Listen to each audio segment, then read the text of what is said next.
नमस्कार दोस्तों, स्वागत है आप सभी का पुरुषोत्तम मास में हमारी आज की कथा में।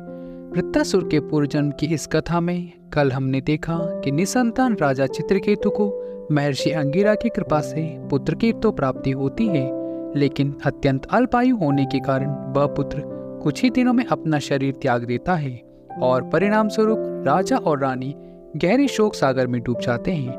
उनकी इस दुखमय स्थिति से उन्हें बाहर निकालने के लिए और उन्हें भौतिक संसार का परम ज्ञान देने के लिए देव ऋषि नारद और ऋषि अंगिरा उनके पास आते हैं। इन महान मुनियों के वचन सुनकर राजा चित्रकेतु का मन शांत हो जाता है।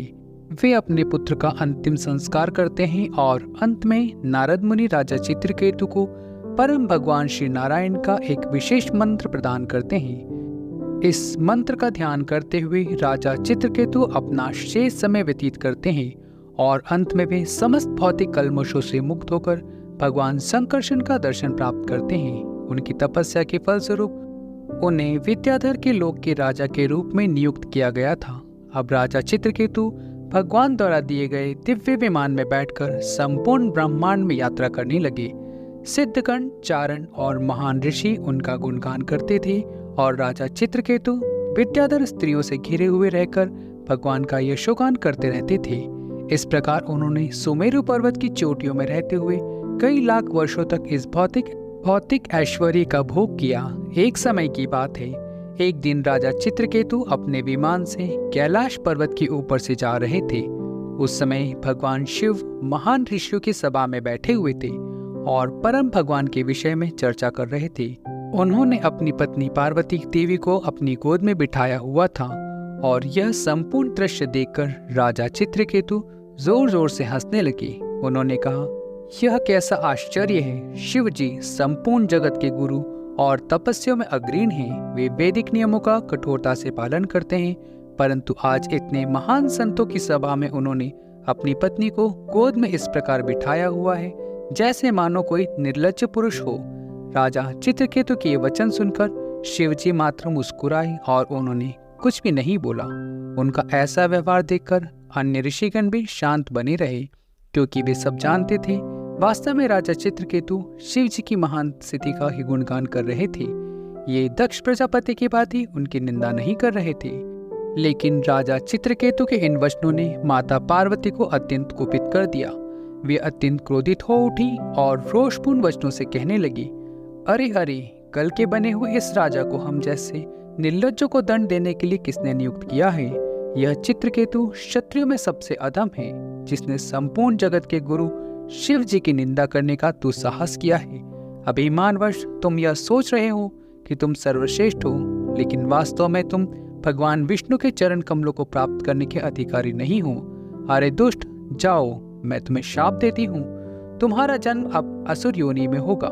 जब तुम उस महाकाय असुर के शरीर और मनोवृत्ति को प्राप्त करोगे तो फिर कभी भी महान लोगों के प्रति ऐसा अपराध करने का दुस्साहस नहीं करोगे। इस प्रकार श्राप मिलते ही राजा चित्रकेतु अपने विमान से नीचे उतर आए। उन्होंने माता पार्वती से दोनों हाथ जोड़कर प्रार्थना करते हुए कहा, हे माता, मैं दोनों हाथ जोड़कर आपको ये श्राप स्वीकार करता हूँ।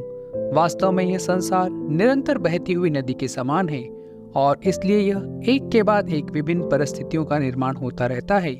ये सभी परिस्थितियां कष्टदायी और अस्थायी हैं, इसलिए श्राप क्या और वरदान क्या, नरक क्या और स्वर्ग क्या। माता, आप व्यर्थ ही मेरे ऊपर क्रोधित हो गई हैं, लेकिन इसमें आपका दोष नहीं है। मेरे जीवन में आने वाले सुख दुख मेरे ही कर्मों का परिणाम है, इसलिए मैं इस श्राप से मुक्त होने की प्रार्थना नहीं करूंगा।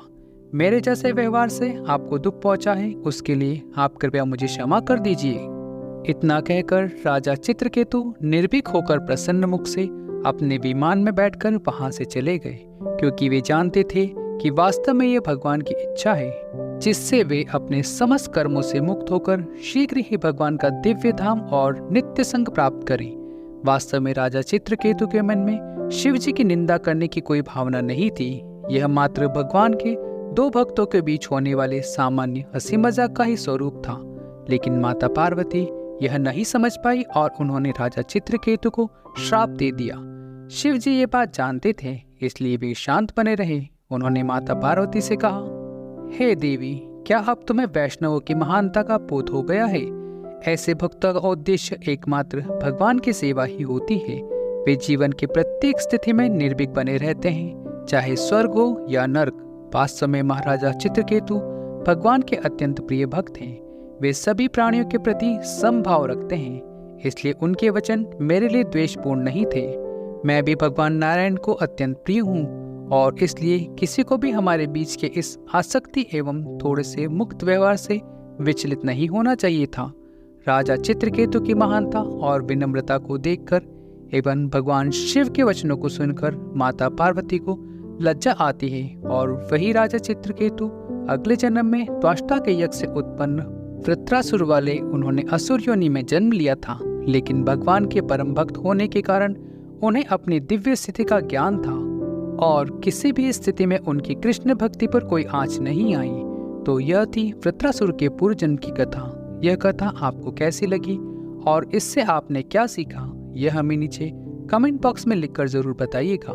पुरुषोत्तम मास में हम प्रयास कर रहे हैं कि प्रतिदिन आपके लिए श्रीमद् भागवत कथा का अमृत रस लेकर आएं, और अगर आप भी इस अमृत का प्रतिदिन पान करना चाहते हैं तो हमारे चैनल को सब्सक्राइब करिए और नोटिफिकेशन को ऑन कर लीजिए। भगवान को प्रिय इस परम पवित्र पुरुषोत्तम मास का पालन करें। अधिक से अधिक हरे कृष्ण महामंत्र का जाप करिए, कीर्तन करते रहिए और मन में भगवान श्री कृष्ण के सुंदर मुख कमल का स्मरण करते रहिए। तो मिलते हैं अगली कथा में, तब तक हरि नाम जपते रहिए। हरि बोल, गोविंद बोल।